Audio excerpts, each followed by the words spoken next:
वसल्लल्लाहु अला नूरिन कज़ू शुद नूर हा पैदा ज़मी अज़ हुब्बे ऊ साकिन फलक दर इश्क़ ऊ शैदा।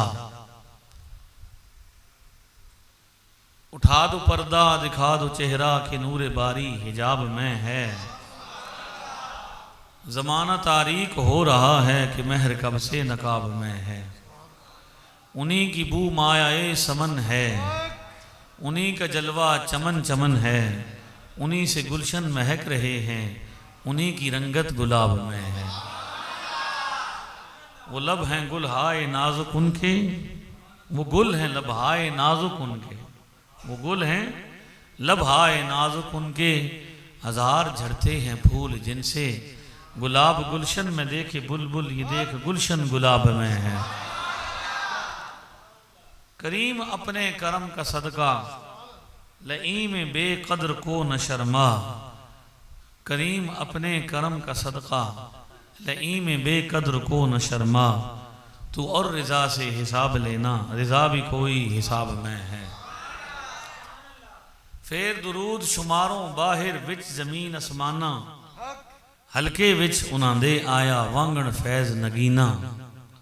अव्वल आखिर खिलकों बेसों रूहों जिस्मों दीनों। उस जिया कोई होर ना होया अव्वल आखिर मैनू। आदम अते सिवा उन्हां दे हेठ निशान उसे दे। आदम अते सिवा उन्हां दे हेठ निशान उसे दे। अगले पिछले आख सुनावण हम तिशान उसे दे। फिर दुरूद सलाम पुकारा आल असहाब तमामा व अला आलिही व असहाबिही अजमाइन। फिर दुरूद सलाम पुकारा आल असहाब तमामा।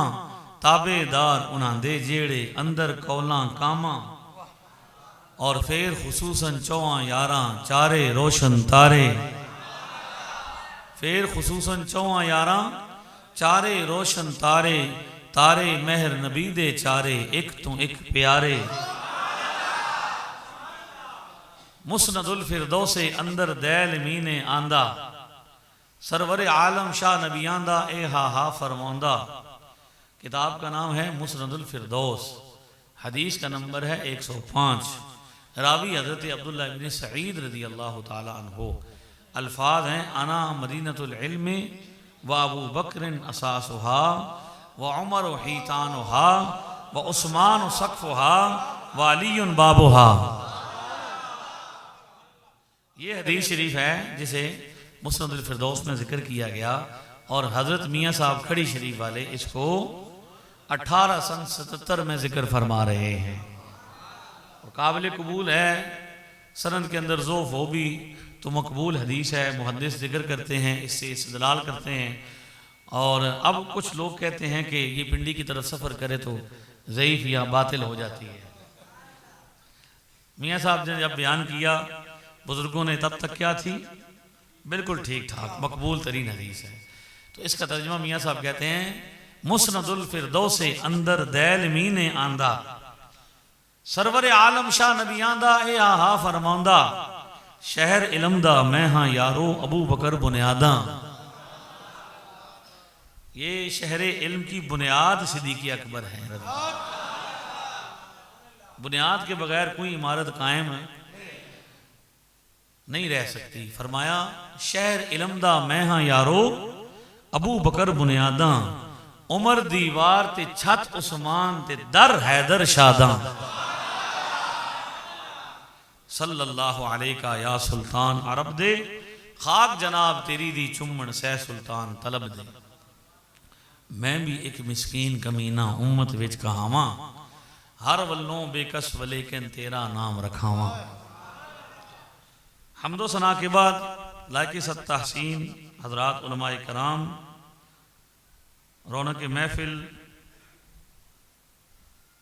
साहिब सद हज़रत अल्लामा प्रोफेसर हाफिज़ मोहम्मद नज़ीर चिश्ती साहिब दामद बरकातुहुल आलिया व मद्दज़िल्लुल आली।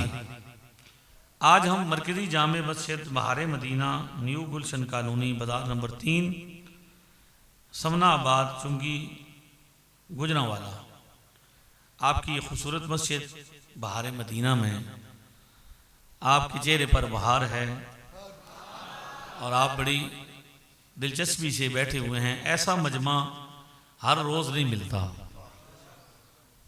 आपकी तवज्जो, आपकी मोहब्बत, आपका इन्हिमाक ये बता रहा है कि ये पहली सदी के मुसलमान यहाँ बैठे हुए हैं।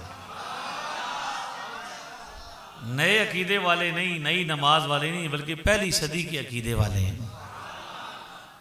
उनमें से एक अकीदा ये है कि अल्लाह रब्बुल इज़्ज़त ने अंबिया अलैहिस्सलाम को भेजा और उनमें से बाज़ को बाज़ पर फजीलत अता की। अंबिया के बारे में ये उम्मत का मुत्तफ़िक़ा अकीदा है, ला नुफ़र्रिक़ु बैना अहदिम मिर रुसूलिही। रसूल होने में हम बहसीयत रसूल, बहसीयत नबी, किसी रसूल किसी नबी के दरमियान फ़र्क नहीं करते। रसूल होने में, नबी होने में सब बराबर हैं। लेकिन अल्लाह ने फद्दलना बअदहुम अला बअद, बाज़ को बाज़ पर फजीलत अता की है। कायदा कुलिया यह है कि जब अल्लाह के महबूबों के दरमियान गुफ्तगू होगी तो उनमें तकरीम के तौर पर, इज़्ज़त के तौर पर किसी एक नबी को या किसी एक महबूब को कम तर नहीं बताया जाएगा, बल्कि महज फजीलत बयान की जाएगी। यूं नहीं कहा जाएगा कि माज़ अल्लाह हज़रत यूसुफ अलैहिस्सलाम की जो शान है वो कम है और हमारे आका और मौला सल्लल्लाहु अलैहि वसल्लम की शान ज़्यादा है। यूं नहीं कह सकते, बल्कि यूं कहना है कि सब अंबिया में अल्लाह ने हमारे महबूब को फजीलत अता की है, अफजलियत अता की है, इसलिए सबसे औला हो आला हमारा। ये तरीका है उम्मत का, यही तरीका रहा, यही मनहज रहा, यही अकीदा रहा, यही बुनियाद रही कि हम रसूलों के माबैन फ़र्क नहीं करते कि किसी को आपस में दो रसूलों का मुकाबला कराया। अब शायरों का देखिए, हमारे सय्यदी आला हज़रत इस बर्रे सगीर में जब फितना उठा था, नए लोग आए और नए अकीदे पेश करने की कोशिश की गई, तो उस वक्त पुराने अकीदे की हिफाजत करने वाले मर्द का नाम अहमद रज़ा ख़ान है। तो उन्होंने, उनके सामने किसी शायर ने कोई शेर लिखा और उसमें ये बिसरा लिखा कि शान ईसा जो घटी तो इसी दर से घटी। तो आपने फरमाया कि ये बहुत बुरी बात है, नामुनासिब है, बेअदबी है कि आप आका अलैहिस्सलाम की शान बयान करते हुए किसी और नबी की तनकीस या उनकी शान में कमी करें। आजकल भी शोरा ऐसे कलामबाज पढ़ते हैं जिससे ये लगता है कि भाई अक्सा दे विच यूसुफ किया कि मैं हूँ कदों सोना रहा। तो अब ये वो नऊज़ बिल्लाह में ज़ालिका हुज़ूर के हुस्न के मुकाबले में हज़रत यूसुफ अला नबीना अलैहिस्सलाम के हुस्न की तनकीस ये दुरुस्त नहीं है, बल्कि क्या करना है, सिर्फ फजीलत को बयान करना है, सिर्फ शान को बयान करना है। तो तकाबुल इस अंदाज में ना हो कि भाई एक नबी की शान घट रही हो या उसका मुकाबला कराया जा रहा हो, मुकाबला तो है ही नहीं। तो फरमाया कि आप यूं पढ़िए कि शान ईसा जो पढ़ी बड़ी तो इसी दर से पढ़ी। तो ये मनहज है कि हम बाअदब लोग हैं, बेअदब नहीं हैं। 14 सदियों में कभी भी हम पर बेअदबी का ठप्पा नहीं लगा। ये तो कहा कि भाई बढ़ जाते हैं, ज्यादा अदब करते हैं। अल-फज़्लु मा शहिदत बिहिल आदा, फजीलत वो होती है ना, शान वो होती है जैसे दुश्मन भी तस्लीम करे। तो ये तो लोग कहते हैं कि ज्यादा कर देते हैं, चोखा कर देने। और यहां तक कहने वाले ने कहा, दुश्मन के मुंह से भी निकला, मुखालिफ के मुंह से निकला कि अगर सहाबा वाली अकीदत किसी गुरोह में है तो वो अहले सुन्नत व जमात बरेली में है। जादू वो जो सर चढ़ के बोले, दुश्मन भी मानता है, मुखालिफ भी मानता है कि अकीदत सहाबा वाली किन के पास है। तो हमने कहा सिर्फ सहाबा वाली अकीदत नहीं, सहाबा वाला अकीदा भी हमारे पास है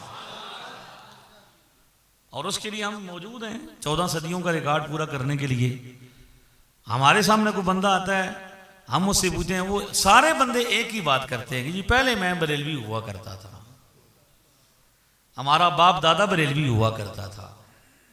ऐसा ही कोई एक बंदा आप मुझे बताएं जो ये कहे कि हमारा प्यो दादा भी 14 सदियों तक क्या था, उसी मसलक पर था जिस पर मैं हूं, किसी नए मजहब की या मसलक की बात करें। तो पहली उसूली बुनियादी बात ये बताना मकसूद है, मैं उस मिजाज का बंदा नहीं कि मैं आते ही जो है इस अंदाज से बात करूं कि भाई एक तरफा कोई माहौल बनाऊं।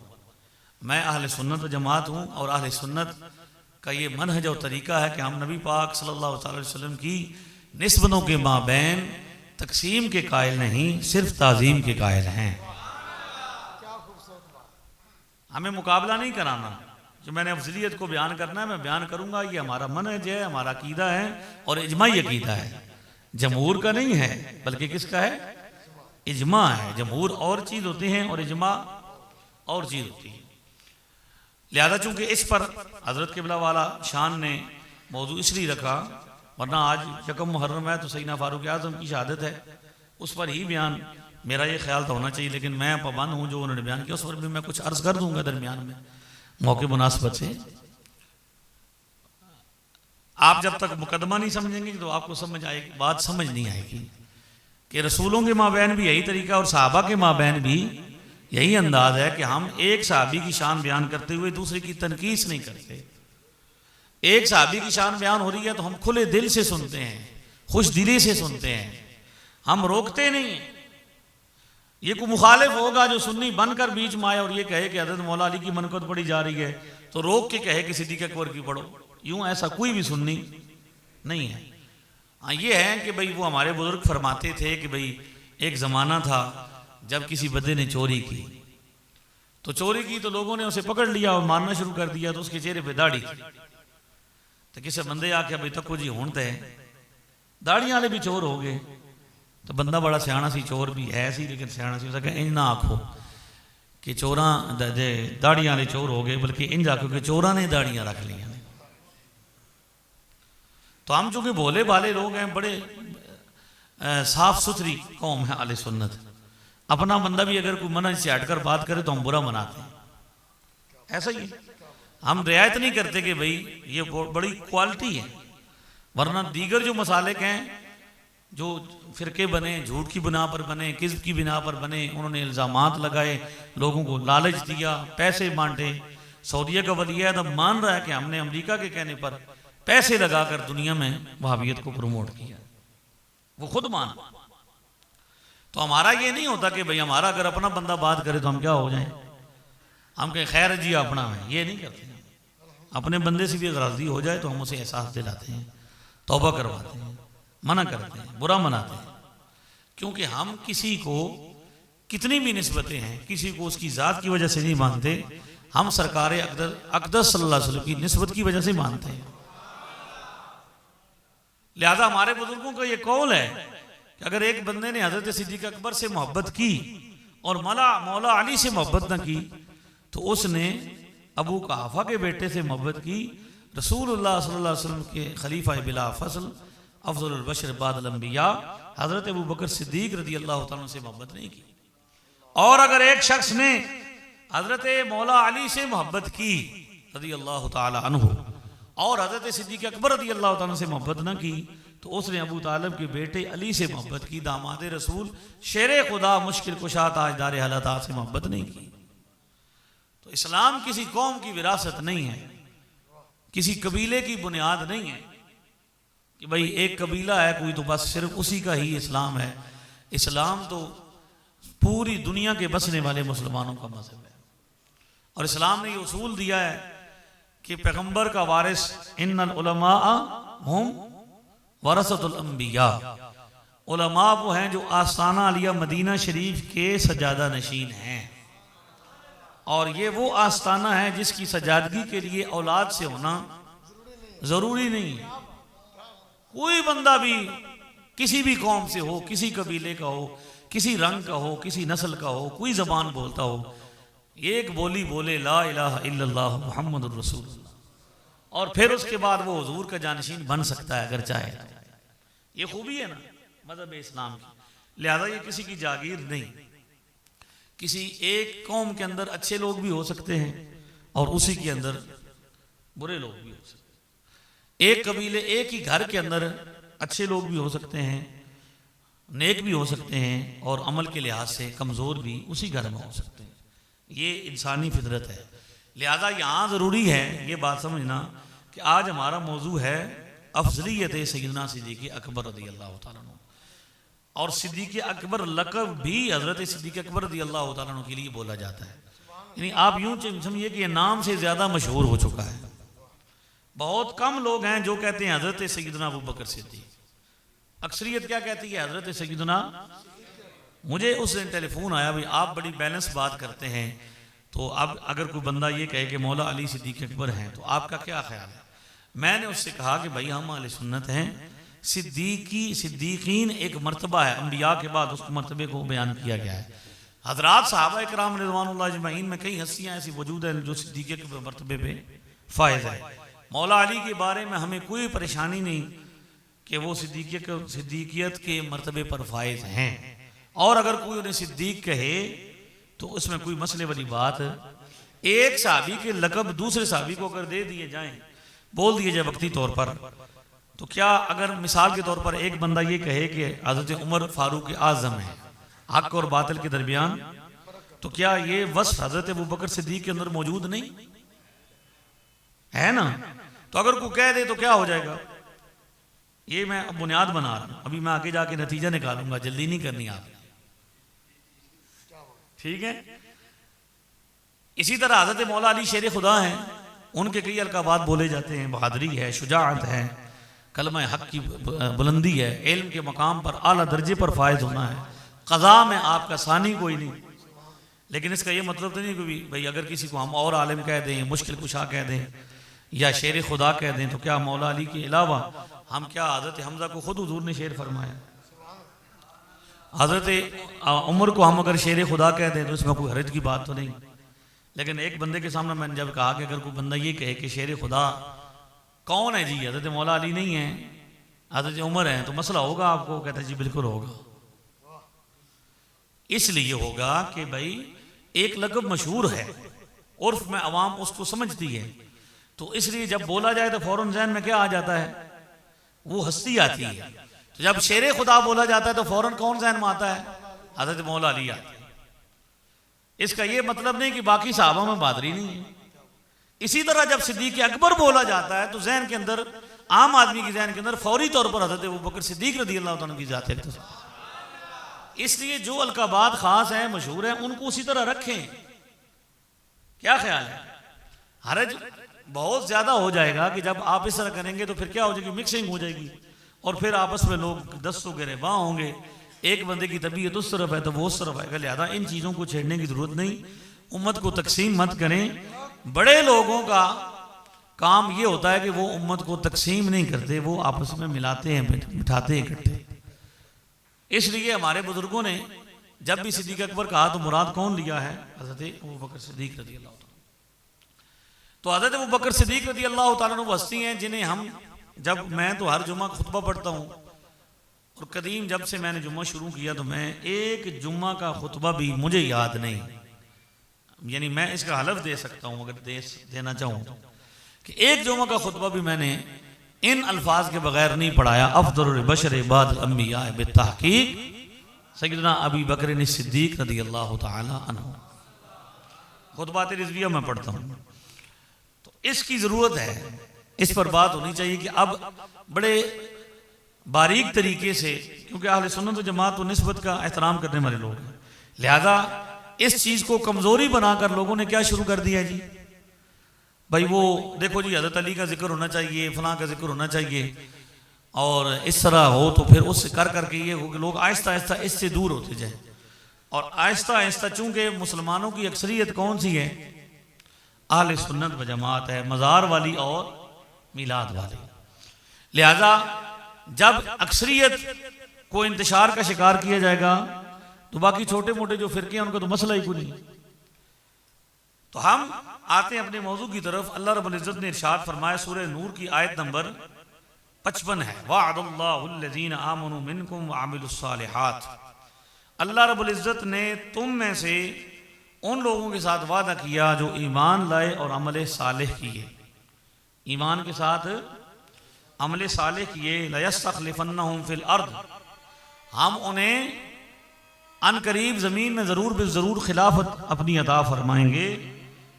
कमस्तखलफ़ल्लज़ीना मिन क़ब्लिहिम, जैसा कि तुमसे पहले लोगों को ज़मीन में खिलाफत अता फरमाई।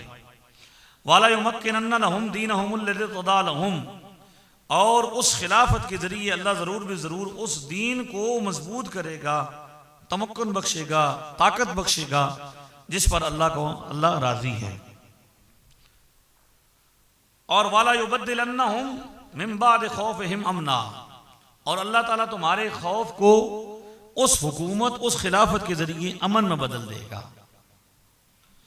याबुदूननी ला युशरिकून बी शैआ, मेरी ही इबादत करो और मेरे साथ किसी और को शरीक न ठहराओ। वमन कफर बाद ज़ालिका फउलाइका हुमुल फासिकून, जिस शख्स ने इसके बाद इनकार किया तो वो लोग जो हैं वो नाफरमानों में शामिल हैं। लिहाजा इस आयत करीमा की रोशनी में ये बात समझ आती है कि अल्लाह ने वादा फरमाया ईमान वालों से और अमले साले वालों से कि अल्लाह उन्हें ज़रूर भी ज़रूर ज़मीन में क्या करेगा। अब ये आयत नाजिल हुई है आका अलैहिस्सलाम की ज़ात अक़दस पर, और आका अलैहिस्सलाम की ज़ात अक़दस जो है उनको वादा दिया जा रहा है कि आपकी उम्मत के ज़रिए हम ज़मीन में आपकी तालीमात को आम करेंगे। और ये सारे वादे जो अल्लाह रब्बुल इज़्ज़त ने किए हैं ये किनको अता हुए हैं? उम्मत मोहम्मद सल्लल्लाहु अलैहि वसल्लम को। और आप देखिए कि ये अल्लाह का वादा है कि हमने ऐसा ही उनको खिलाफत देंगे जो क्या होंगे अमले साले, जैसे कि पहले उनको खिलाफत दी गई है। तो आप देखिए कि हज़रत नबी पाक सल्लल्लाहु अलैहि वसल्लम के बाद किन को खिलाफत अता हुई? हज़रत सिद्दीक़ अकबर रज़ी अल्लाह अन्हु, इत्तिफाक सहाबा हज़रत सिद्दीक़ अकबर को खलीफा बनाया गया। हज़रत ने बहुत खूबसूरत जुमला उन्वान बता दिया और पूरे मौजू को चंद जुमलों में समेट दिया कि जो तरतीब खिलाफत है वही तरतीब फजीलत है।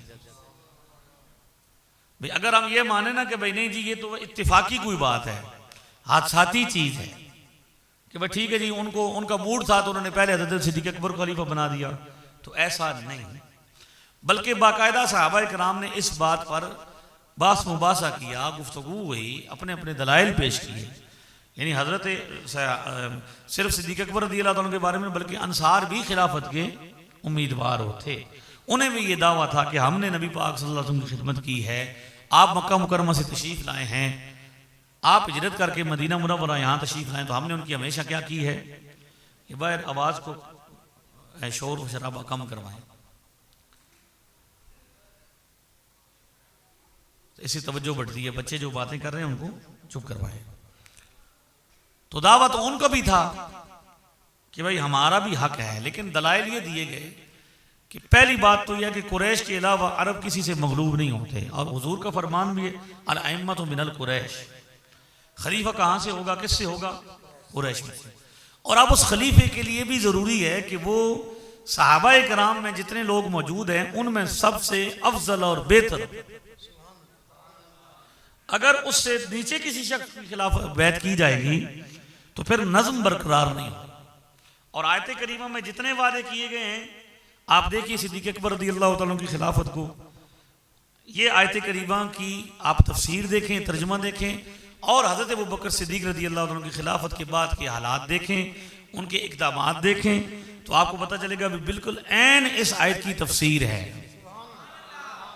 जैसे अल्लाह रब्बुल इज़्ज़त ने फरमाया कि हमारा वादा है ईमान वालों से और नेक लोगों से कि हम उन्हें ऐसे ही ज़मीन में खिलाफत अता फरमाएंगे जिस तरह उनसे पहले लोगों को खिलाफत अता फरमाई है। आज भी बेहतर से बेहतर का इंतखाब किया जाता है कि नहीं किया जाता? अब जमहूरियत को ही ले लें, government of the people, by the people, for the people, ये इसका नारा है जमहूरियत का। तो जमहूरियत में भी क्या किया जाता है, बंदों को इंतखाब का इख्तियार दिया जाता है कि आप अपने जिस पर सबसे ज़्यादा जैसे वोट मिलेंगे वो क्या होगा, वो मुंतखब हो जाएगा। अब इसकी शफाफियत पे या मौजूदा हालात पे मैं डिस्कस नहीं करता, ये मेरा मौजू नहीं, लेकिन आपको बता रहा हूँ कि आज भी इंसानों के ज़हन में यही बात है कि जिसे अक्सरियत चुनाव करेगी जिसका, वो उसको सब अच्छा समझेंगे, बेहतर समझेंगे तब। लिहाजा जब अल्लाह रब्बुल इज़्ज़त ने खिलाफत का जिक्र फरमाया कि हमारा वादा है हम खिलाफत देंगे, उसे जो बेहतर होगा, उसे जो ज़मीन में क्या करेगा, ज़मीन में दीन को मजबूत कर देगा, उसके ज़रिए अल्लाह दीन को मजबूत करेगा। और सिद्दीक़ अकबर रज़ी अल्लाह तआला के इक़दामात देखिए कि जैसे ही आप खिलाफत पर मुतमक्किन हुए तो आपने शाम जाने वाले लश्कर को भेजा, जिस सैयदना उसामा बिन ज़ैद रज़ी अल्लाह तआला जो बहुत छोटी उम्र वाले थे। तो जब हुजूर को उसी दौरान वसाले जारी हो गया, सहाबा इकराम ने मुशावरत की कुछ अहबाब ने कि ये उसामा बिन ज़ैद जो हैं ये छोटी उम्र के हैं, और चूंकि सरकार दो आलम अलैहिस्सलाम का वज़ाइर विसाल हो गया है, अब वो हालात नहीं रहे। हुजूर का इंतखाब तो हुजूर का था, लेकिन अब वो हालात नहीं रहे, तो ये छोटे बच्चे हैं तो किसी बड़े को उनका सरबराह बनाया जाए।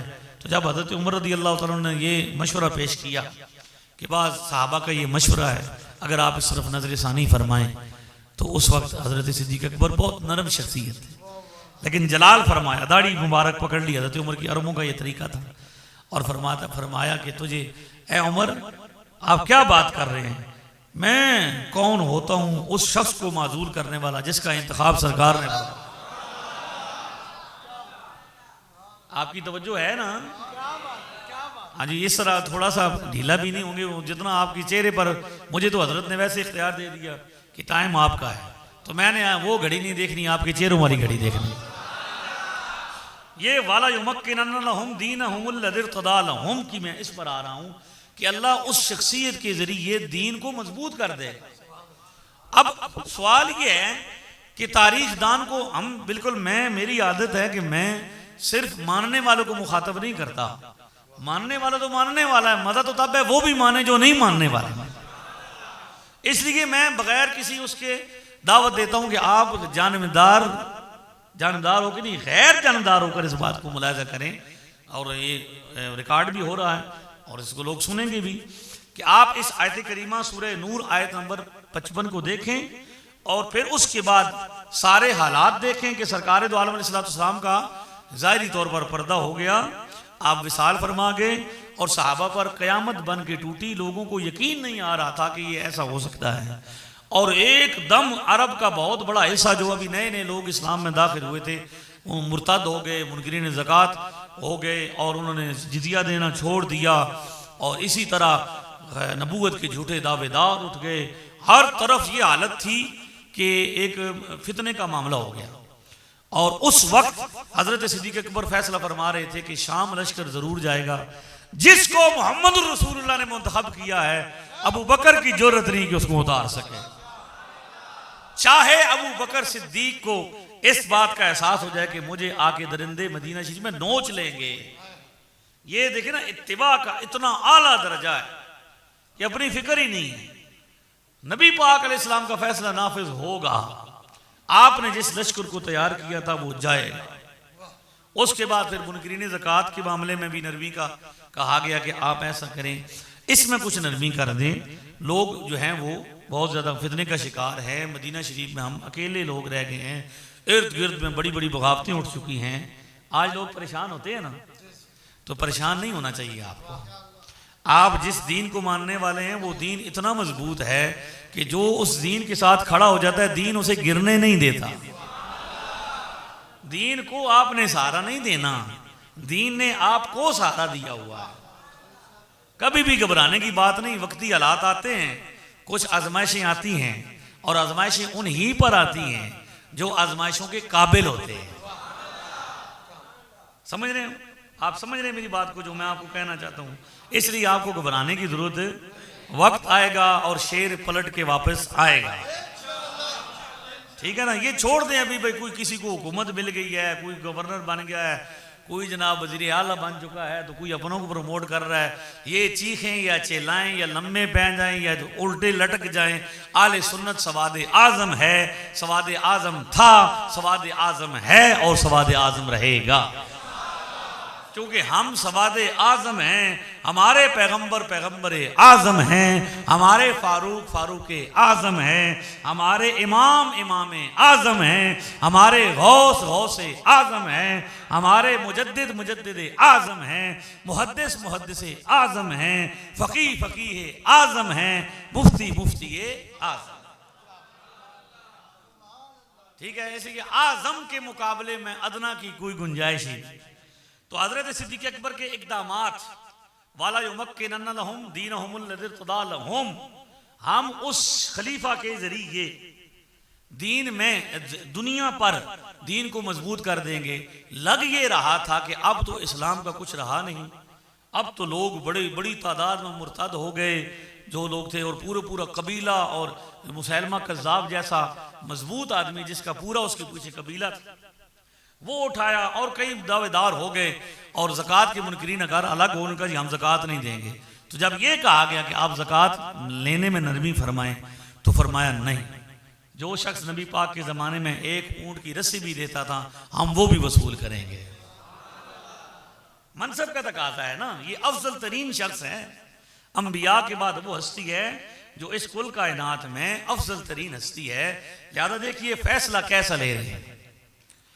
इसी वजह से बाद में मौला अली ने फरमाया कि अगर अबू बकर ना होते तो हम तो हलाक ही हो जाते।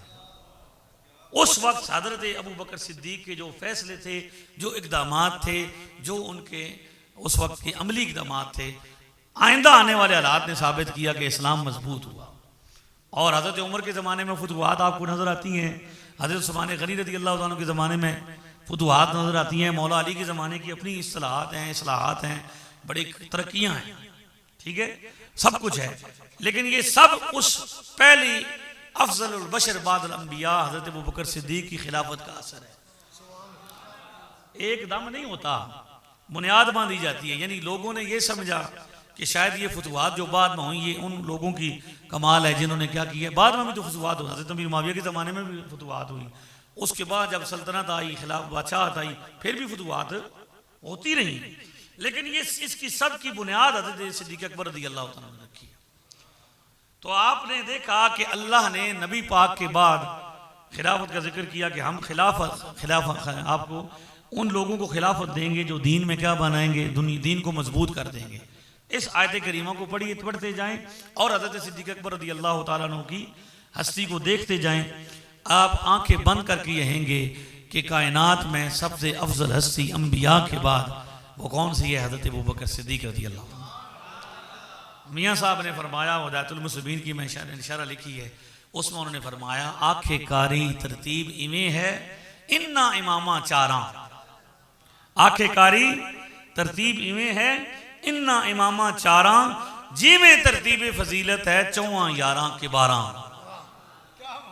ये मियाँ साहब आला हज़रत से पहले हैं कि 4 इमामों में इमाम अबू हनीफा ऐसे ही अफजल हैं जैसा कि 4 यारों में हज़रत सिद्दीक़ अकबर अफजल हैं। अबू हनीफा विच इमामा आज़म अफजल अव्वल, फिर मालिक थे, फिर शाफी, फिर अहमद बिन हम्बल। तो आप देखिए कि हज़रत मियाँ साहब रहमतुल्लाह अलैह ने इस हवाले से पूरा बाब लिखा और अशार लिखे और फरमाया कि ये हज़रत सिद्दीक़ अकबर रज़ी अल्लाह तआला को अल्लाह ताला ने ये शान दी है कि वो असहाबों में क्या हैं जी, असहाब में अफजल तरीन हैं, आला तरीन, और मिसालें दे दे के फरमाया। अब यहाँ पे देखिएगा एक और मकाम पे कहते हैं कि जी में सिद्दीक़ अकबर नू असहाबा अंदर विड़ियाई। जी में ये देखिए सिद्दीक़ अकबर 1877 में ये किताब लिखी गई, 150 साल पहले। मियाँ साहब खड़ी शरीफ वाले मुहद्दिस कश्मीर, उन्होंने अबू बकर सिद्दीक नहीं कहा, हजरत अबू बकर नहीं कहा, बल्कि सिद्दीक़ अकबर कहा। इसका मतलब एक आले सुन्नत की इस्तिलाह यही है। जी में सिद्दीक़ अकबर नू असहाबा अंदर विड़ियाई, तीवें अबू हनीफा अंदर मुजतहिदां पाई। जैसे सहाबा में हजरत अबू बकर सिद्दीक अफजल हैं, उनको फजीलत अफजलियत हासिल है, ऐसे ही मुजतहिदीन में इमाम आज़म अबू हनीफा को फजीलत हासिल है। तो हजरत अबू बकर सिद्दीक रज़ी अल्लाह तआला को ऐसी अल्लाह ने फजीलत अदा की है। आप मेरे सामने 6 किताबें पढ़ी हैं, इन 6 किताबों में मनाकिब का बाब देखें। इमाम बुखारी रहमतुल्लाह अलैह सबसे पहले सहाबा किराम मुतलकन सहाबा के और मुहाजिरीन और अंसार के मनाकिब बयान करते हैं। फिर जब शख्सी फ़ज़ाइल की बात आ रही है तो सबसे पहले आपने हज़रत अबू बकर सिद्दीक रज़ी अल्लाह तआला की फ़ज़ाइल को बयान किया। देखिए ये मैं आपको देख बता रहा हूँ, ये उठा लो इसको, कुरान शरीफ। ये मैं आपके सामने बाब खोल रहा हूँ जिसमें हज़रत सिद्दीक़ अकबर रज़ी अल्लाह तआला अन्हु की फजीलत को बयान किया गया। इसको निकाल के दो मुझे। मुस्लिम का देख लेंगे तरीक़ाकार, उनका भी यही होगा कि वो सबसे पहले किसको जिक्र करेंगे। अच्छा, ये क्या वजह है कि हदीस शुरू होती है फजीलत की तो अबू बकर सिद्दीक़ के नाम से शुरू होती है। जैसे मैंने आपको कहा, अना मदीनतुल इल्म व अबू बकर असासुहा, मैं इल्म का शहर हूँ और अबू बकर उसकी असास है। आगे क्या है, वह उमर हितानुहा, उमर उसकी दीवारें हैं, उस्मान सक़्फ़ुहा, हज़रत उस्मान गनी रज़ी अल्लाह तआला अन्हु उसकी छत है, व अली बाबुहा, और मौला अली उसका दरवाज़ा है। ये पूरी रिवायत है जिसको बयान नहीं किया जाता और ये तरीका कहा जाता जी वो जी ये तो ज़ईफ़ है जी, ये तो बयान नहीं किया गया जी, ये तो इसको मुहद्दिसीन ने नहीं माना। मुहद्दिसीन का अपना अपना तरीका है एक रिवायत पर कलाम करने का, लेकिन इसको कबूल किया है, इसको कबूल किया गया। तो सबसे पहले जो फजीलत बयान हुई है वो किसकी बयान होती है? मुहद्दिसीन का ये तरीका कहा है। इसका मतलब ये है कि इत्तिफाकी बात नहीं है भाई जी चलो जी किसी ने इत्तिफाक से लिख दिया हो, बल्कि इस पर उम्मत का इजमा है। ये इजमा ही अकीदा है, जमहूरी नहीं है। ये कौन सा है जी? हाँ जी, ये हाँ जी, हजरत इमाम बुखारी रहमतुल्लाह अलैह ने ये 600 तो कौन सा है जी 612 ये आपके सामने मैं बयान कर रहा हूँ हदीस शरीफ। ये हदीस है 3671।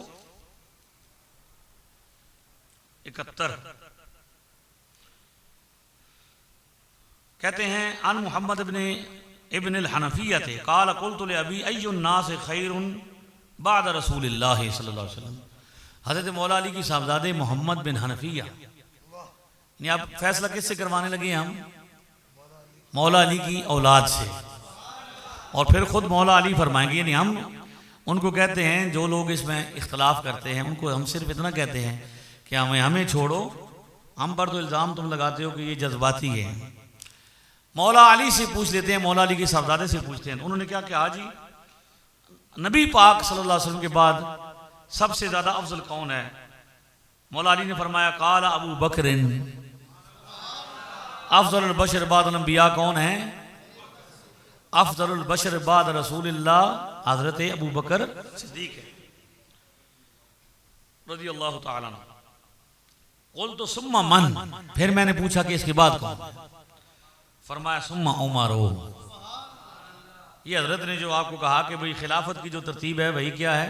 फजीलत की तरतीब है। उसके बाद हजरत उमर।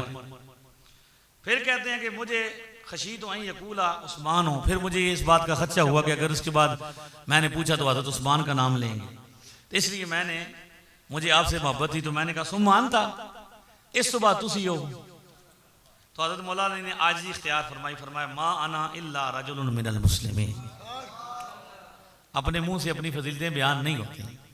फरमाया मैं तो एक मुसलमानों में से एक मुसलमान। तो तरतीब यही है कि भाई आप किताबों की तरतीब देखेंगे। अब जो कि किताबों वाली बातें होती हैं ना, सामने छोटे मिर्जा साहब ने किताबें रखी हुई हैं, अगरचे वो सिर्फ पढ़ी रहती हैं, उन्हें पढ़ने की तौफीक नहीं होती। वरना बुखारी ही के अंदर ही तो लिखा हुआ है कि रसूलुल्लाह सल्लल्लाहु अलैहि वसल्लम के बाद अफजल तरीन शख्सियत कौन है। बुखारी के बारे में इत्तिफाक है ना कि ये सही तरीन है, वो कहते हैं कि सही तरीन है। इसकी सारी संदें क्या हैं? उस बुखारी में जिसके बारे में कहते हो कि ये कुरान के बाद सही तरीन किताब है, वो लोग कहते हैं और इसका प्रचार करते हैं और सही तरीन कहते हैं। इसको सामने रखी हुई है, इस बुखारी से उठा उठा के बताते हैं भाई देखो जी ये है ये है ये है, आधी बात बता के अधूरी बात बता के मफहूम गलत बयान करके। उसके अंदर ये क्यों नहीं नजर आ रहा कि मौला अली का फतवा सही बुखारी में कि नबी पाक के बाद अफजल तरीन हस्ती कौन सी है? हाँ जी। अच्छा आगे जाइए, देखिए तो आपको एक मैं रिवायत सुनाऊंगा। ये तो मैंने आपको बताया कि यहाँ पे उन्होंने ये इसको बयान किया है, लेकिन यहाँ पे मज़े की बात यह है कि एक रिवायत जो मैं आपको सुनाना चाहूँगा वो है जिसे बयान किया गया 3675 नंबर है बुखारी में। कहते हैं हज़रत अब्दुल्ला इब्न अब्बास रावी हैं, यकूल वुदे उमर अला सरीरिही फतकफ़्फ़नन्नास यदऊन व युसल्लून। हज़रत उमर बिन ख़त्ताब रज़ी अल्लाह तआला अन्हु चारपाई पर आपका जिस्म मुबारक पड़ा हुआ था, लोग उस पर नमाज जनाजा पढ़ने के बाद दुआ मांग रहे थे। कहाँ लिखा हुआ है जनाजे के बाद यदऊन व युसल्लून? लोग क्या कर रहे थे? नमाज पढ़ने के बाद क्या कर रहे थे? दुआ मांग रहे थे। वाना फीहिम, मैं भी उनमें था।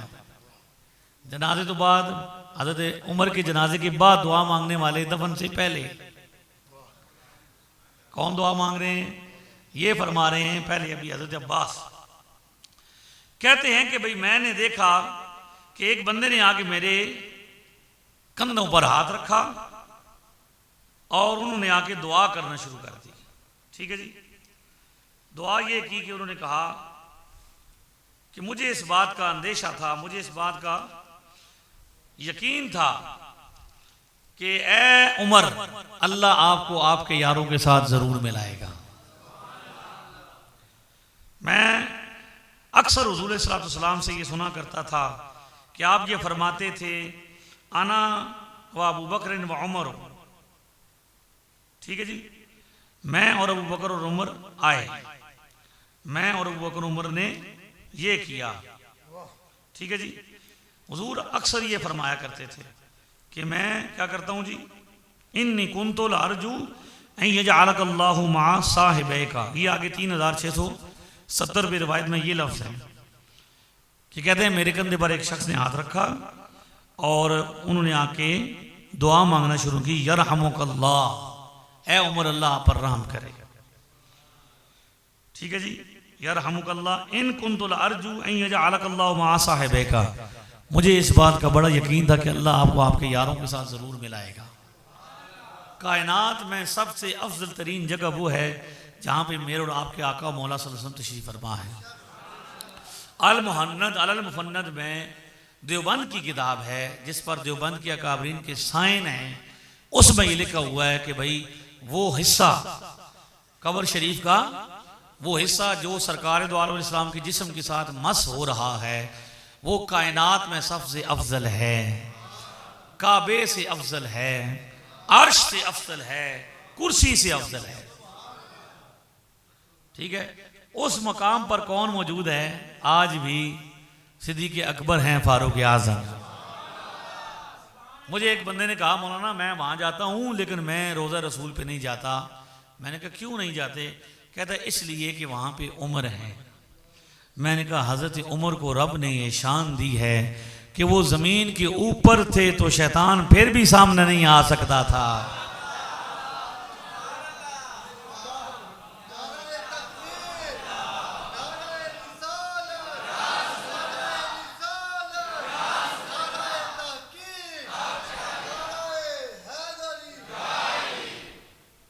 समझ आइए भाई, आप नहीं जा सकते, आपकी मजबूरी है, थोड़ा कसूर ही नहीं है, थोड़ा मसला ये है, मजबूरी है। शैतान जब हज़रत उमर ज़मीन पर थे, ऊपर थे तो सामने नहीं आ सकता था, और अब वो हज़रत उमर ज़मीन के अंदर कब्र मुबारक में तशरीफ़ फरमा हैं। शैतान आज भी जुर्रत नहीं करता कि सामने जाए। ठीक है जी। फरमाते हैं मुझे इस बात का यकीन था कि अल्लाह आपको आपके यारों के साथ ज़रूर मिलाएगा। लिअन्नी कसीरम मिम्मा कुन्तु अस्माउ रसूल अल्लाह। मैंने नबी पाक सल्लल्लाहु अलैहि वसल्लम से बड़ी मर्तबा ये सुना। कसीर का माना समझ आइए, बहुत मर्तबा ये सुना। आप ये फरमाते रहते थे, यकूल कुन्तु अबू बकरिन व उमर व फ़अलतु अबू बकरिन व उमर व अन्तलक़्तु अबू बकरिन व उमर। हुज़ूर कहते थे मैं और अबू बकर और उमर आए, मैं और अबू बकर उमर गए, मैं और अबू बकर उमर ने ये किया। हर वक्त सरकार की ज़बान अक़दस पर जो नाम रहता था, पहला नाम सिद्दीक का और दूसरा नाम फारूक का। सादैन का किरान है पहलू माह में, सादैन का किरान है पहलू माह में, झुरमुट किए हैं तारे, तजल्ली कमर की है। महबूबे रब्बे अर्श हैं इस सब्ज कुब्बा में, पहलू में जलवागाह अतीको उमर की है। तो कहते हैं हुजूर की ज़बान पर आपका नाम रहता था, आपका जिक्र रहता था, आपका तज़किरा रहता था। तो कहते हैं मुझे इस बात का यकीन था, फ़इन कुन्तु लअर्जू अन यजअलकल्लाहु मआहा। कहते हैं मैं हज़रत मौला ये कह रहे हैं हज़रत अब्बास की, ये वो दुआएं कर रहे थे, बातें कर रहे थे। कहते हैं मैंने जब पीछे मुड़ के देखा कि ये मनकबत हज़रत उमर बिन ख़त्ताब की पढ़ी जा रही है, हज़रत उमर की मनकबत पढ़ रहा है, पढ़ने वाला कौन है? जब मैंने मुड़ के पीछे देखा तो फ़ैज़ा हुआ अली इब्न अबी तालिब। हज़रत मौला अली रज़ी अल्लाह तआला ये मनकबत पढ़ रहे थे। लाहौर में गया तो वहाँ पे मुझसे सवाल हुआ कि किसी बंदे ने कहा कि भाई किस किताब में लिखा हुआ है कि हज़रत मौला अली ने इतना अरसा बाद 6 महीने बाद बैत की। मैंने कहा पहली बात तो यह है कि मेरे पास ये दलील है, अहदीस मौजूद हैं। अल-मुस्तदरक लिल हाकिम का वैसे तो बड़ा नाम लेते हैं लोग, अपनी मर्जी आए। जब हमसे बात होती है तो अब ये कहना शुरू कर दिया है छोटे मिर्जा साहब के मुंह बोले स्टूडेंट्स ने कि जनाब हम बात जरूर करेंगे कुरान से और बुखारी से और मुस्लिम से, हमें आप दलील दें। अपनी वारी आवत है दायरा कार के वासा इतना बयान किया ना सियासत कि हूँ तहकीक रिसर्च जी निकी होने जा रही है, सुकड़ती जा रही है। 6 किताबें तो कितने आ गए ने, 2 तो आ गए हौली हौली, और हौली हौली करते चाहते हैं कि सिर्फ बुखारी तक आ जाऊँ। तो बुखारी जो भी चला उसमें बयान किया था, आप छोटे मिर्जा साहब कहते हैं बुखारी में सिर्फ हदीसें ठीक हैं, बाकी सब कुछ नहीं ठीक है। बुखारी की हर बात ठीक नहीं है, ये कह चुके हैं, रिकॉर्ड बन चुका है। आगे क्या क्या कहते हैं इंतजार कीजिए। तो हम जब कहते हैं कि अब देखिए वो किस किताब में लिखा हुआ है, उस बंदे ने क्या कहा जी, भाई 6 महीने के बाद उन्होंने बैत की थी। मैंने कहा हमारे पास है दलाइल कि पहले दिन की बैत का भी जिक्र है, लेकिन अगर आप ये कहते हैं कि हम वो बयान करें कि जिसमें 6 महीने का जिक्र है, तो 6 महीने के बाद भी बाद में भी मौला अली ने बहरहाल बैत कर ली। मौला अली ने 1400 साल पहले बैत कर ली, तू अली भी नहीं की थी। अगर इसी को बुनियाद बना लो, चलो इसी को मान लो यार, हम नीचे आ जाते हैं। तो हम कहते हैं उन्होंने फिर भी उन्होंने कर ली। लिहाजा सहाबा किराम का ये तरीका, नबी पाक सल्लल्लाहु अलैहि वसल्लम का बयानिया कि आपने जब भी, अब देखिए इस हदीस को देखिए कि जब हुजूर ने अशरा मुबशरा को बयान किया जन्नत कौन, सबसे पहला नाम कौन सा लिया? ये माद इत्तिफाक है हजरत, ये इत्तिफाक है कि सरकार दो आलम इस्लाम भी जब भी किसी फजीलत को बयान करें पहला नाम कौन सा लें? सहाबा भी जब किसी फजीलत को बयान करें तो सबसे पहला नाम किसका लें? समझ आइए। इसी तरह मुहद्दिसीन भी जब हदीसें लिखें तो मनाकिब को बयान करने में सबसे पहले किसकी करें? तो समझना चाहिए ना कि ये कुछ इत्तिफाक की बात नहीं, बल्कि ये अकीदा है। ये क्या है कि अंबिया के बाद सबसे अफजल तरीन शख्सियत कौन सी है? हजरत सिद्दीक़ अकबर रज़ियल्लाहु ताला अन्हु की है, अहले बैत तहार। अब यहाँ एक और बात मैं ऐड करना चाहता हूँ, वो ये है कि भाई हमारे यहाँ ये मसला हो गया कि लोगों ने तकसीम का मरहला शुरू किया और अनबैलेंस बातें बयान करना शुरू की। अनबैलेंस बात का मतलब यहाँ एक मैं आपको मिसाल पेश करना चाहता हूँ। छोटे मिर्जा साहब ने भी यही किया। हमारा टारगेट तो छोटे मिर्जा साहब है ना, ठीक है। हम उनका रद्द इसलिए करते हैं कि जब उनकी बात होती है तो उनके पीछे जितने होते हैं सबकी बात हो जाती है, क्योंकि इस वक्त जितने भी बदमज़हब हैं उन सब का मजमूआ कौन है?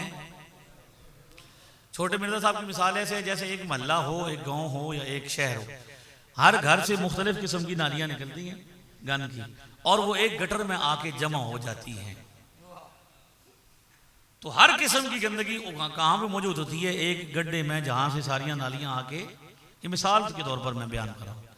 इसी तरह भाई कोई कहीं रिफ्ज है, कहीं तफजीलियत है, कहीं क्या है जी वहाबियत है, कहीं जो है वो खारजियत है, मुख्तलिफ किस्म के नज़रियात हैं, वो सारे के सारे एक शख्स में जमा हो गए हैं। इसलिए जब हम उनको जवाब देते हैं तो सबको जवाब हो जाता है। यहाँ पे एक है कि भाई एक शेर आमतौर पर बयान होता है। अब आपके जहन में सारे बंदे आ जाएंगे कि यही आपको बताया गया कि वो कहते हैं कि मौलाना हज़रत इमाम शाफी रहमतुल्लाह अलैह इमाम अहले सुन्नत हैं और उन पर ये इल्ज़ाम लगाया गया कि वो शिया हैं। मोहब्बत अहले बैत की वजह से उन्होंने क्या किया जी, उन पर शियत का इल्ज़ाम लगा। और छोटे मिर्जा साहब कहते हैं कि वो सिर्फ ये मोहब्बत की वजह से नहीं लगा बल्कि उन्होंने कुछ ज़्यादा किया होगा ना, बनु उमैया को बुरा भला कहा होगा। मैंने कहा बनु उमैया हो या बनु हाशिम हो या बनु अब्बास हो, हम किसी खानदान के हवाले से कोई बात नहीं करते। खानदान अल्लाह ने बनाए हैं तारुफ के लिए, ठीक है। अच्छों में अच्छे बड़े खानदानों में कम ज़र्फ लोग भी पैदा हुए, बुरों से नेकों से बद और बदों से नेक पैदा होते रहे। इसलिए हम किसी खानदान की बिल्कुल हिमायत नहीं करते, खा मखा सादात का अदब हुजूर की निस्बत की वजह से करते हैं। लेकिन अब ये नहीं कहते कि भाई खानदान ही होने की वजह से है। अब खुद छोटे मिर्जा साहब ने कहा अबू लहब हाशमी था, नबी पाक का सगा चचा था, तो लिहाजा वो से हाशमी होना कोई फायदा नहीं दिया। जब यहाँ ये कहते हैं तो बनु उमैया की बात करते हैं, तो बनु उमैया में हज़रत उस्मान गनी नहीं है जिनकी खुद वो तारीफ करते हैं, सारे राफजी भी करते हैं। हज़रत उमर बिन अब्दुल अजीज वो किस कौम से हैं, बनु उमैया से हैं। यजीद के बेटे को, मैंने एक किताब मेरे पास है अहले तशरीह के आलिम ने लिखी है, आफ्ताब जवादी ने, उसमें उसने यजीद के बेटे का नाम था माविया बिन यजीद बिन माविया, उसको उसने रहमतुल्लाह अलैह लिखा कि उसने 2-3 दिन वो मिंबर में बैठा, फिर से कहा मैंने इस पर नहीं बैठना, आले रसूल का खून है। तो उस माविया को जो यजीद का बेटा है उसको तो शिया भी क्या कहते हैं, रहमतुल्लाह अलैह कहते हैं। तो वो किस खानदान से, बनु उमैया से।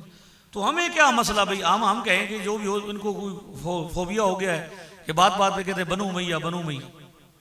हम कहते हैं कि खानदान अच्छे हैं, सारे बुरे भी हैं, नेक लोग सब भी हैं। बनु हाशिम में आप खुद कहते हैं ऐसे लोग हुए हैं। हज़रत मौला अली का सगा भाई है जो बदर में हुजूर के मुकाबले में आया, तालिब जिसका नाम है, वो काफरों में कत्ल हुआ है, जिसकी वजह से अबू तालिब कुनियत है। ये कभी सुना है, नहीं समझ आई? तो वो हाशमी नहीं था, भाई जो था। इसी तरह जिसने मक्का मुकरमा को बेचा उसका नाम है अली बिन हुसैन, वो सैयद है, शरीफ मक्का उसको कहते हैं, सैयद था।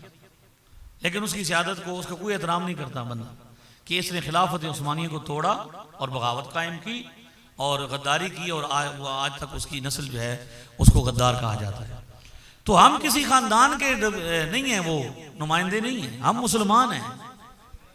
हम क्या हैं, तो जितने खानदान हैं सब पहचान के लिए हैं, ठीक है। इसलिए किसी को एक बंदा अगर किसी खानदान में गलत हो तो उस बंदे की वजह से पूरे खानदान को गाली नहीं दी जाएगी। हमने कभी कहा कि मिर्जे यूं होते हैं, भाई बड़ा मिर्जा भी मिर्जा ही था और छोटा भी मिर्जा ही है, बहावुद्दीन भी मिर्जा है और फलां भी मिर्जा। हमने कभी कहा मिर्जों में अच्छे लोग भी गुजरे हैं भी, अब भी मौजूद हैं। मिर्जा खानदान में बेग में बड़े बड़े उलमा गुजरे हैं, अहले सुन्नत के बड़े बड़े मुहक्किकीन गुजरे हैं। लिहाजा एक बंदे की वजह से खानदान को तो हम ताना नहीं देते। इमाम शाफी रहमतुल्लाह अलैह के बारे में ये उन्होंने कहा कि भाई उन्होंने बनु उमैया तो अपनी तरफ से बात घड़ दी, मोहब्बत अहले बैत की वजह से किसी मुखालिफ ने उनको रफ्ज़ी कहा तो उन्होंने क्या जवाब दिया, लौ कान रफ्ज़न हुब्बु आले मुहम्मदिन फलयशहद सकलान अन्नी राफिज़ुन। अगर अहले बैत से मोहब्बत करना रफ्ज़ी होना है तो इमाम शाफी क्या कहते हैं, 2 जान गवाह हो जाएं कि मैं क्या हूं रफ्ज़। लेकिन अहले सुन्नत व जमात आपको सिर्फ आधी बात बताई जाती है, पूरी बात नहीं बताई जी। मौलवी हसन रजा आपको आज पूरी बात बता के जाएगा। ये हमारी खूबी है अहले सुन्नत की कि हम क्या करते हैं, पूरी बात बताते हैं। उनका काम है आधी बात बताना, अधूरी बात बताना, अपनी मतलब की तशरीह करके नतीजा गलत निकालना। मैं कहता हूं ये मेरे सामने ये दीवाने इमाम शाफी है, ठीक है, जिसमें ये शेर मौजूद है ना कि अगर अहले बैत की मोहब्बत रिफ्ज़ है, शिया होना है तो मैं सबसे बड़ा शिया हूं। उसी में ये शेर भी लिखा हुआ है। इमाम शाफी अहले सुन्नत हैं, बैलेंस करके गए हैं। कहते हैं इज़ा नहनु फद्दलना अलियन फइन्नना, जब हम हजरत मौला अली की फजीलत बयान करते हैं तो रवाफिद बित्तफसील इंद ज़विल जहल, कुछ जाहिल लोग हमें राफ़ज़ी समझते हैं। पूरी गल बयान कर लगा, तवज्जो है, नहीं ऐसे जैसे टेक आपने लगा लिए तवज्जो तो खत्म हो जाती। मैं मेरी गल विच जोर हो सी भावें आवाज विच होए ना होए, क्या है गल विच जोर होना चाहिए। हाँ जी इंशाअल्लाह। इज़ा नहनु फद्दलना अलियन फइन्नना रवाफिदु बित्तफसील इंद ज़विल जहल। जब हम मौला अली की फजीलत को बयान करते हैं तो जाहिल लोग हमें रफ्ज़ी कहते हैं। व फद्लु अबी बकर इज़ा मा ज़करतुहु रुमैतु बिनस्बिन इंद ज़िक्र लिल फद्ल। लेकिन जब हम हजरत अबू बकर सिद्दीक का जिक्र करते हैं, फजीलत बयान करते हैं, तो जाहिल लोग हमें नासबी भी कहते हैं। हमें जाहिल लोग क्या कहते हैं? बल्कि इमाम शाफी को नासबी भी कहा, खारजियों ने इमाम शाफी को राफ़ज़ी कहा और राफ़ज़ियों ने इमाम शाफी को नासबी कहा। समझ आइए, जब उनके मतलब की बात नहीं होती तो वो क्या करते हैं? ताना देते हैं। जब इनके मतलब की बात नहीं होती तो वो हमें ताना देते हैं। तो फरमाया कि जब हम मौला अली की फजीलत बयान करते हैं, ये पूरी बात है। और मुझे एक क्लिप दिखाएं किसी मौलवी का, पीछे मैं उन लोगों का नाम नहीं लेना चाहता, मैं अपना मैदान मैं उलझना नहीं चाहता कि मैं किसी को जिक्र करके खा मखा अपना मैदान वसी करूं, और मुझे एक बंदे सा करने दें ताकि मैं सही तरीके से कर सकूं। पीछे जो हैं वो किसने कहा? इमाम शाफी पर इल्जाम लगा, और इमाम शाफी ने कहा कि अगर राफ़ज़ियत अहले बैत की मोहब्बत है, यही तक सुना था ना आपने, ईमानदारी से बताएं, मस्जिद में बैठे हैं, कि ये कभी सुना था कि नासबी होने का भी ताना दिया गया इमाम शाफी को? तो इसलिए इमाम शाफी ने बैलेंस बात की। वफ़द्लु अबी बकर इज़ा मा ज़करतुहु। जब हम हज़रत अबू बकर सिद्दीक़ की अफ़ज़लियत बयान करते हैं तो रुमैतु बिन्नस्ब इंद ज़िक्र लिल फद्ल, हमें क्या कहा जाता है? नासबी कहा जाता है। इमाम शाफी कहते हैं फला ज़िल तुज़ा रफ़्ज़िन व नस्बिन किलाहुमा बिहुब्बिहिमा हत्ता उवस्सिदा फिर रमले। मैंने ऐसा राफ़ज़ी भी रहना है, ऐसा नासबी भी रहना है। मोहब्बत मौला अली की वजह से मैं, अगर कोई राफ़ज़ी कहता है तो मैं राफ़ज़ी रहूंगा, और हज़रत सिद्दीक़ अकबर की अफ़ज़लियत बयान करने की वजह से, फजीलत बयान करने की वजह से अगर कोई मुझे नासबी कहता है तो मैं ऐसा नासबी भी रहूंगा, यानी आले सुन्नत रहूंगा। बिहुब्बिहिमा हत्ता उवस्सिदा फिर रमले, यहां तक कि मैं कब्र के अंदर चला जाऊं। ये दीवाने इमाम शाफी है मेरे हाथ में, इसका सफ़ा नंबर 135 है, और इसमें जो काफिया है, जो शेर है, उसका नंबर है 285। काफियतुल नाम में जाके इमाम शाफी ने इसको जिक्र किया। ये दारुल कुतुब से छपी हुई है, मैं साथ लेके आया हूं। तो दरवारदात क्या की जाती है कि अधूरी बात बताई जाती है। पूरी बात, अगर पूरी बात बताई जाती तो इमाम शाफी ने जो पूरी बात की थी वो तो आले सुन्नत व जमात का नजरिया था कि हम जब मौला अली की बात बयान करते हैं तो हम हमारे चेहरों पे खुशी आ जाती है। जब हज़रत सिद्दीक़ अकबर का जिक्र होता है तो फिर भी हम क्या करते हैं? खुश होते हैं। अहले नजर की आंख का तारा अली अली, अहले वफा के दिल का सहारा अली अली। आजम ये मग़फ़िरत की सनद है हमारे पास, हम हैं अली के और हमारा अली, ये भी हम कहते हैं। और हम ये भी कहते हैं कि हज़रत सिद्दीक़ अकबर जैसा रब दे यार दा यार सिद्दीक, सुनिया दा दिलदार सिद्दीक। लिहाजा हम तो जिसकी भी फजीलत बयान हो, जिसकी भी शान बयान हो, हुजूर की निस्बत की वजह से हमें क्या होता है? हमें खुशी होती है। इसलिए ये अलग बात है कि अब जब मौला अली रज़ी अल्लाह तआला से पूछा गया, यानी हम ये कहते हैं कि भाई अगले दिन एक शाह साहब ने बड़ी खूबसूरत बात की, सैयद भी हैं और आलिम भी हैं। उन्होंने बयान के दौरान बड़ी ज़बरदस्त बात की कि भाई मैं सैयद हूँ, अपनी बात की उन्होंने कि मैं क्या हूँ? सैयद हूँ, और मुझे तो देखना चाहिए कि यार हज़रत मौला अली मेरे क्या हैं? मेरे जद्दे अमजद हैं, तो मुझे तो उनको अफजल मानना चाहिए। लेकिन मैं अबू बकर सिद्दीक रज़ी अल्लाह तआला को अफजल मानता हूँ। कहते हैं हज़रत अबू बकर सिद्दीक को अफजलुल बशर मानने की मजबूरी मेरी मौला अली हैं। खुद मौला अली जब फरमा रहे हैं कि मैं उस शख्स को 80 कोड़े मारूंगा, झूठे इल्जाम लगाने वाले की क्या करूंगा?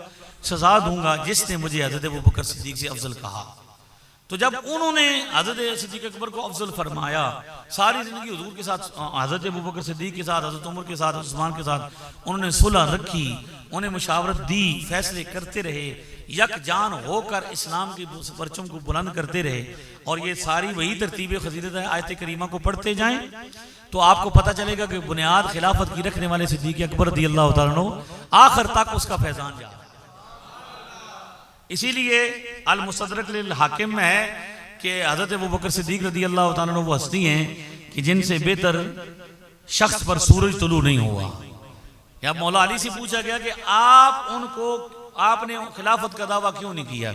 आप हुजूर के रिश्तेदार थे, दामाद थे, चचाजाद भाई थे, खानदान में आप उनके साथ थे, कुर्बत ज्यादा थी ना, खूनी रिश्ता भी था, तो आपने दावा क्यों नहीं फरमाया? फरमाया कि जब हमने देखा कि हुजूर अलैहिस्सलाम ने अपनी मौजूदगी में मुसल्ला उसे अता फरमा दिया। दीन किसके हवाले किया? हमारे दीन के लिए किसका इंतखाब किया? 17 नमाजें हज़रत अबू बकर सिद्दीक ने पढ़ाई। और अबू दाऊद की रिवायत के मुताबिक जब एक मरतबा क्या हुआ कि हज़रत अबू बकर सिद्दीक शायद लेट थे, तो हज़रत उमर मुसल्ले पे खड़े हो गए और उन्होंने किरात शुरू कर दी। तो हुजूर हुजरा शरीफ में मौजूद थे और हुजूर ने फरमाया ला ला ला, अल्लाह अबू बकर के अलावा किसी और की इमामत पर राजी नहीं है। अब देखें ना कि ये मसला कि जब सहाबा कराम को भी इस पर इजमा है कि जब हुजूर नहीं है, मौजूद नहीं है, बजाय आप तशरीफ लेके जा रहे हैं तो इमामत के लिए किसे खड़ा करते हैं? हज़रत अबू बकर सिद्दीक। और हुजूर अलैहिस्सलाम ने मुरू अबा बकर फलयुसल्लि बिन नास, फरमाया कि भाई अबू बकर सिद्दीक से कहो कि वो लोगों को क्या करें। जबकि कहा भी गया, अज़वाज मुतहरात ने सिफारिश भी की कि या रसूलुल्लाह सल्लल्लाहु अलैहि वसल्लम, हज़रत अबू बकर सिद्दीक नरम हैं, जब वो मुसल्ले पे खड़े होते हैं तो क्या हो जाते हैं, उन पर रिकत तारी हो जाती है, वो नमाज को मुकम्मल नहीं कर पाएंगे, इसलिए आप ऐसा करें कि किसी और को कहें।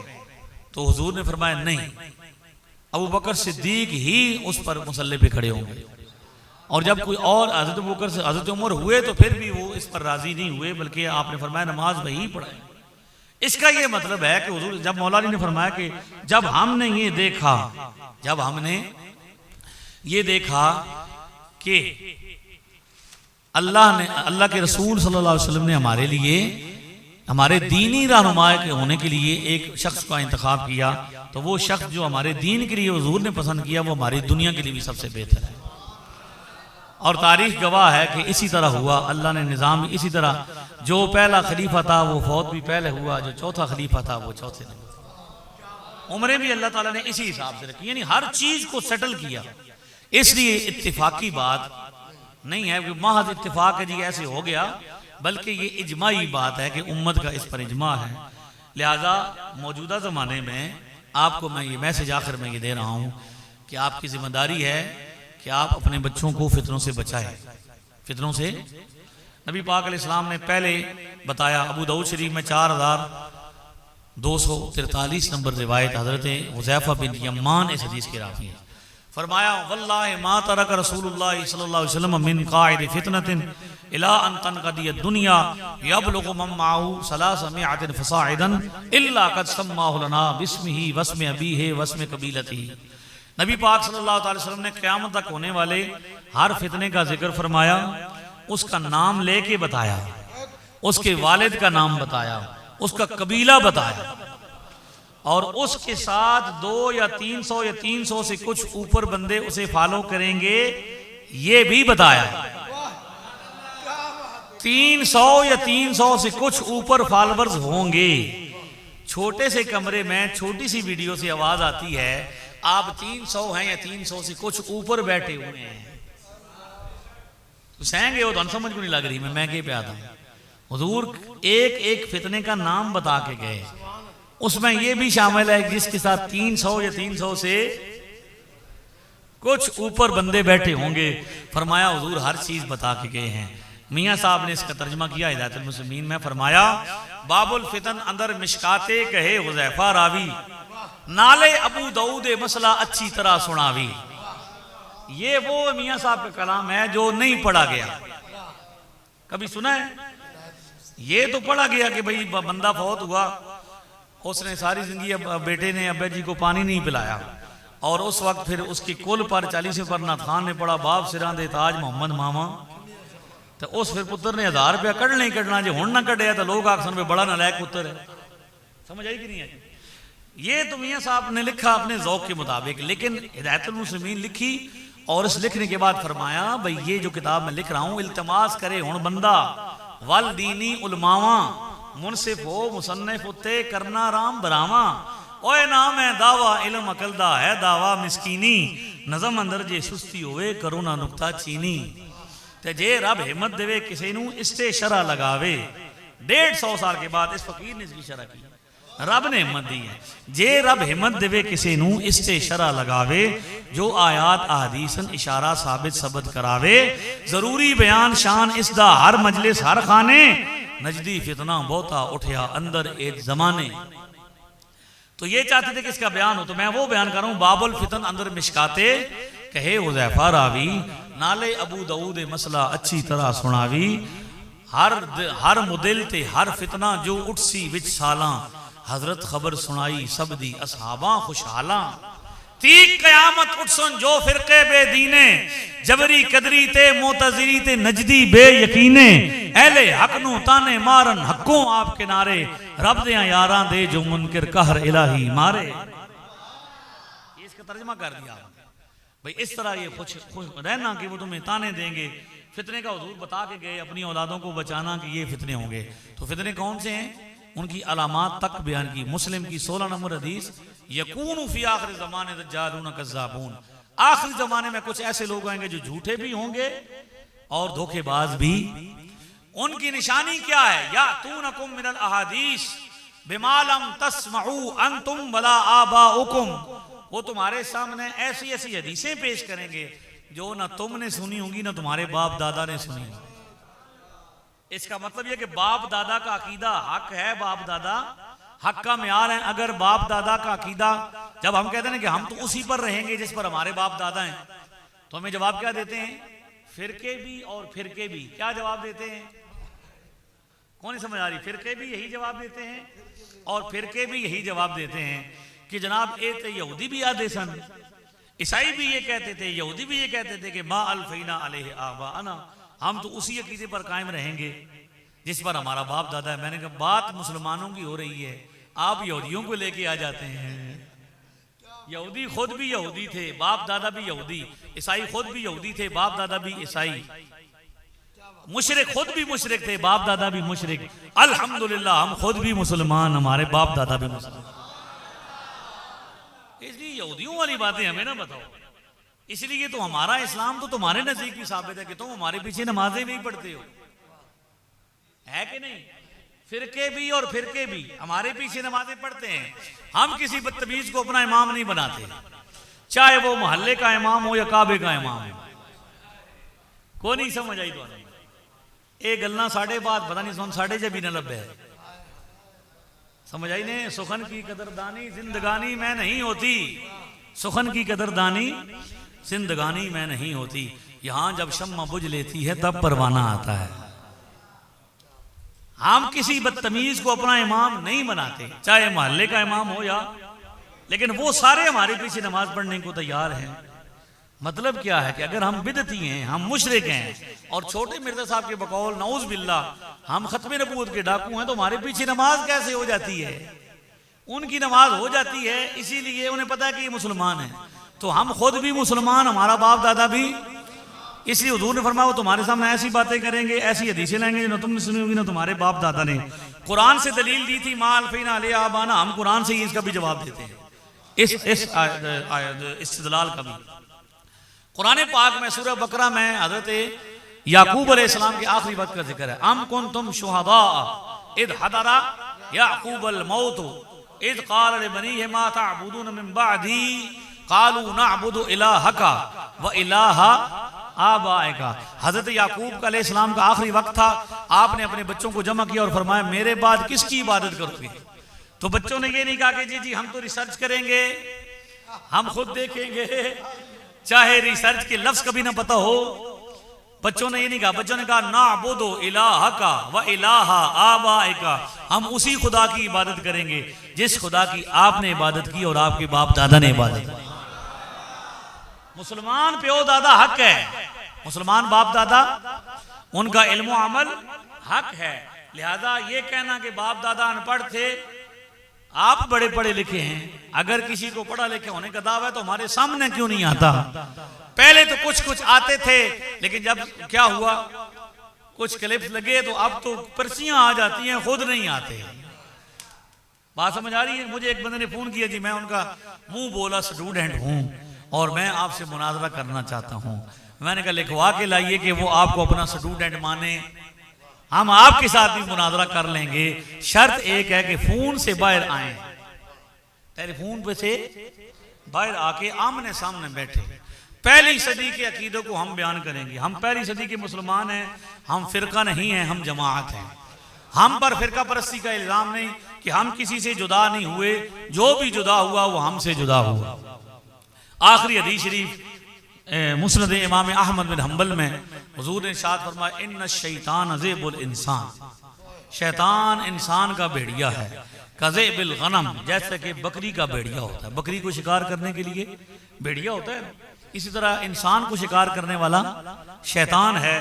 या खुद शाता अन्नाहियत वल कासियत, जो भेड़िया जो है उस बकरी को पकड़ लेता है जो रेवड़ से जुदा हो, एक साइड पे हो जाए, अलग थलग रह जाने वाली बकरी को पकड़ लेता है। फ़इय्याकुम वश्शिआबा व अलैकुम बिल जमाआ वल आमा वल मस्जिद, इसलिए तुम्हें अकेला नहीं रहना, जुदा जुदा ना हो, घाटियों में ना रहो, इकट्ठे रहो। क्या करो? जब मोहल्ला बनाओ तो ये देखो कि सुन्नियों को सबको जमा करो। अगला भी मकान बनाने वाला सुन्नी आए, सुन्नियों को जमा कर एक जगह पे जत्था बना के रहो। और मस्जिद और मुसलमानों को और जमात को वाजिब रखो, जमात से जुदा नहीं होना। इस हदीस का तर्जुमा खड़ी शरीफ वाले बुजुर्गों ने किया कि दर मुर्शिदा छड्डी नाही, नहीं ते हो जावेगा रोगी, जेड़ी बकरी अजरों निकली ओ पगयाड़ा।